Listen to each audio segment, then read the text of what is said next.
आदाब। मैं फ़ारूक खान, संपादक इकरा पत्रिका। थार न्यूज़ इकरा पत्रिका के यूट्यूब चैनल में आपका स्वागत है, आपका इस्तकबाल है।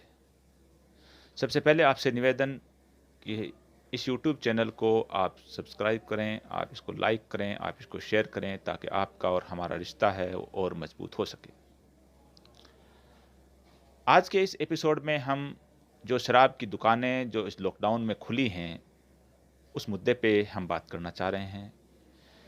देश के अंदर जो कोरोना की जो महामारी है, इसमें जो लॉकडाउन चल रहा है, कल 4 मई को लॉकडाउन 3.0 यानी उसका तीसरा हिस्सा लॉकडाउन का शुरू हो चुका है।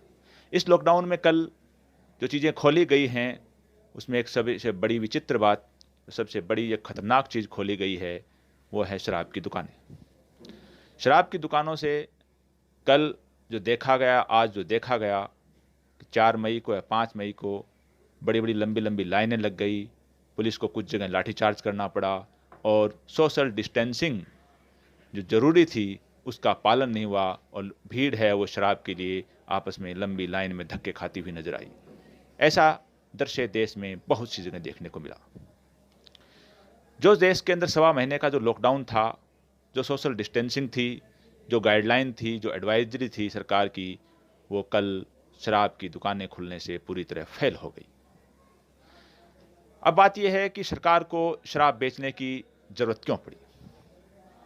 कहा जा सकता है कि इससे टैक्स आता है, सरकारें कैसे चलती हैं, लेकिन मैं पूछना चाहता हूं कि टैक्स तो कारखानों से भी आता है जो बंद हैं। क्या सरकार की प्राथमिकताएं कारखानों के बजाय शराब की दुकानें हैं?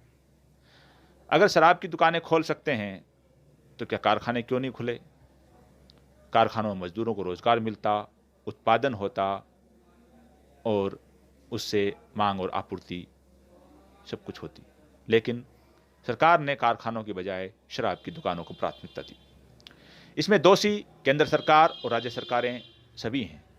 राज्य सरकारों की भी, चाहे वो किसी भी पार्टी की हों, उनकी भी इच्छा थी कि शराब की दुकानें खुल जाएं और केंद्र सरकार ने भी हरी झंडी दे दी। इस पूरे पहलू में एक सबसे बड़ी चीज़ ये है कि शराब की दुकानों से फ़ायदा किनको हो रहा है? जो शराब पी रहे हैं उनको या किसी और को? पी रहे हैं उनको हो रहा है कि नहीं हो रहा है, एक अलग मुद्दा है। सबसे बड़ा है कि इस शराब की दुकानें खोलने से उन राजनेताओं को, उन ठेकेदारों को और उनके उन जो छोटे मोटे जो ठेकेदार हैं, उनमें काम करने वाले हैं, जिन्होंने पैसा इन्वेस्ट कर रखा है, और बहुत से अधिकारियों को, जिनको सफ़ेद और काला दोनों तरह का शराब से धन मिलता है, ऐसे राजनेताओं को, ऐसे अधिकारियों को, ऐसे ठेकेदारों को जिनका कारोबार शराब से जुड़ा हुआ है, प्रत्यक्ष और अप्रत्यक्ष, उनको इससे लाभ हो रहा है, उनसे हुआ है। लेकिन जनता परेशान हुई है। सबसे बड़ी बात कि 1.25 महीने के लॉकडाउन में जब शराब नहीं बिक रही थी, तो जिन घरों में शराब पी करके जो उधम पछाड़ होते थे, जहां महिलाओं के साथ ज्यादती होती थी, उनमें एक भारी कमी आई और ये कल शराब की दुकानें खुलने से इसमें वापस वही चीज़ शुरू हो जाएगी। आखिर देश को लॉकडाउन के अंदर शराब बेचने की क्या जरूरत पड़ गई? गांधी, जिसको हम महात्मा गांधी कहते हैं, राष्ट्रपिता कहते हैं, वो शराब बेचने के सख्त खिलाफ थे। गांधी कहा करते थे कि अगर शराब बेच करके उस कमाई से अगर स्कूलें संचालित करनी हैं तो मुझे ऐसी स्कूलों की ज़रूरत नहीं है, उन स्कूलों को मैं बंद कर दूंगा। लेकिन आज गांधी के नाम पे हर सरकार, हर पार्टी गुणगान करती है, लेकिन मानती नहीं है। यानी शराब की दुकानें खोल करके एक बड़ा अहित किया है जनता का केंद्र और राज्य सरकारों ने। शराब के बजाय अगर कारखानों को खोलने की प्राथमिकता देती सरकारें और मजदूरों को रोजगार मिलता तो बहुत बेहतर होता। आज के इस एपिसोड में इतना ही। जय हिंद, जय भारत।